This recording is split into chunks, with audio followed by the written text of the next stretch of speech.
This is my week 10 presentation. The question I asked this week was, what is the role of schools in society? I really found the readings this week fascinating. I obviously read both of them. I was particularly inspired by the reading by Horace Mann. He had some really great ideas, and I just found myself just fascinated with what he had to say. So in my opinion, school, and I guess in Horace Mann's opinion, school plays different roles in society. The first one I focused on was the social role. And I included a quote from his reading. It says, "Under the providence of God, our means of education are the grand machinery by which the raw material of human nature can be worked up into inventors and discoverers, into skilled artisans and scientific farmers, into scholars and jurists, into the founders of benevolent institutions and the great expounders of ethical and theological science." I just found that so interesting, because it's true that everybody starts out with this raw potential, but without education and without that kind of stimulus for development, not a lot of people would be able to reach their potential, and they would end up probably not as fulfilled or happy as they would otherwise. Then there is the socioeconomic role. As Mann says, education is the great equalizer, for such a thing never did happen, and never can happen, as that an intelligent and practical body of men should be permanently poor. It gives each man the independence and the means by which he can resist the selfishness of other men. It does better to disarm the poor of their hostility towards the rich. It prevents being poor. I think that speaks very strongly to the American dream, and I think that that's something we could use today in our society. More education equals more ability to become a producer in the society and to be aware of how the world around you works and how you can better yourself in that world. I just find that just absolutely wonderful that education prevents being poor, that no smart body of people should be permanently poor.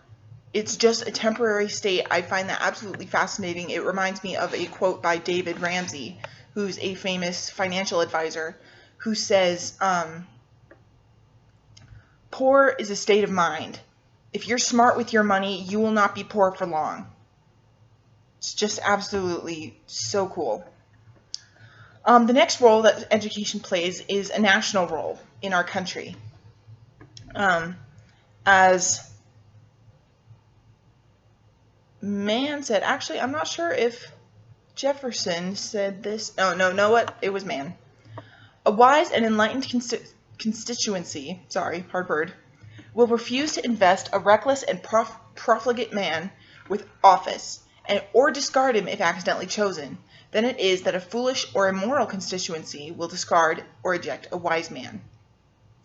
I find that absolutely fascinating as well, that somebody that's educated is going to understand, at least more than an uneducated person, what the country needs, and will be able to tell, by the political person, by what they do, we'll be able to tell if that person has the right things to lead our country. And if they get elected and turn out to not fulfill what they were supposed to do, then hopefully they will be smart enough to, take advantage of the system to get them out of office.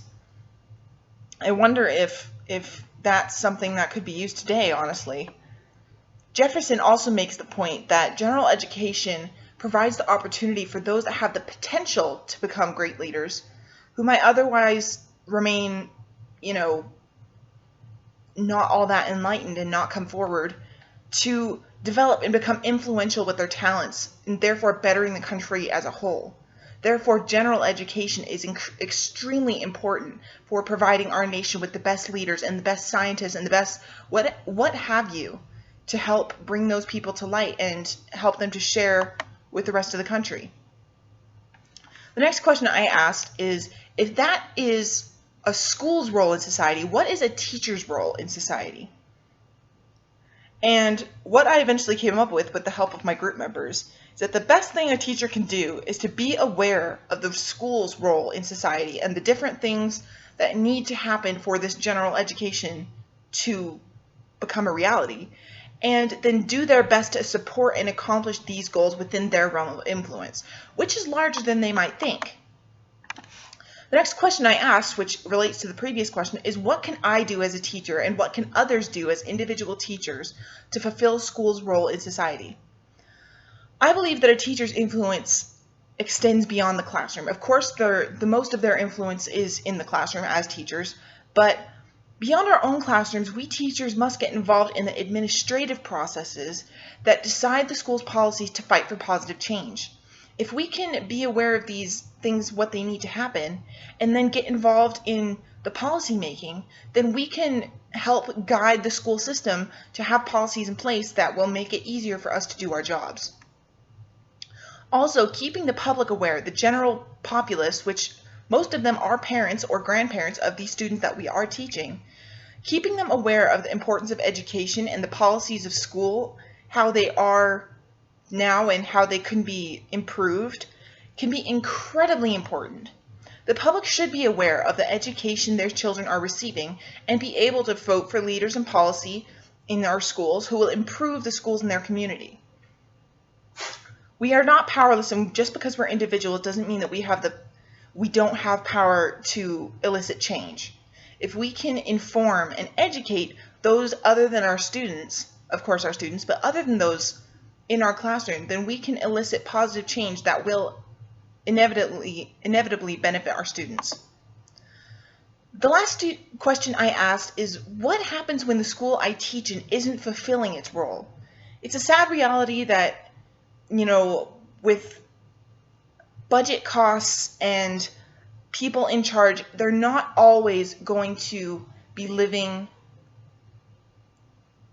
entertaining policy and stuff that maybe I see as the best way to further education. For whatever reason, it may not be how I think it should be. And schools, for whatever reason, may not be fulfilling their full role in society because they are limited by policy, their budget, their political leanings, whatever, what have you. Jefferson had an interesting quote on this subject. He said, "Those entrusted with power always pervert government into tyranny," and I extend that to, school administration as well at some of the higher levels. The best way to prevent this is to illuminate the minds of the public at large, as far as is practicable, so that they know ambition in all its forms. This applies to our students in our classroom, our fellow teachers, and to what I spoke to before, keeping the public aware of those in charge and the policies that they are making. And as I mentioned before, beyond our own influence in our classrooms, getting involved in policy making and educating the masses on how they can help can go a long way into improving our schools and improving the education of our students, both in our school districts and in our country as a whole.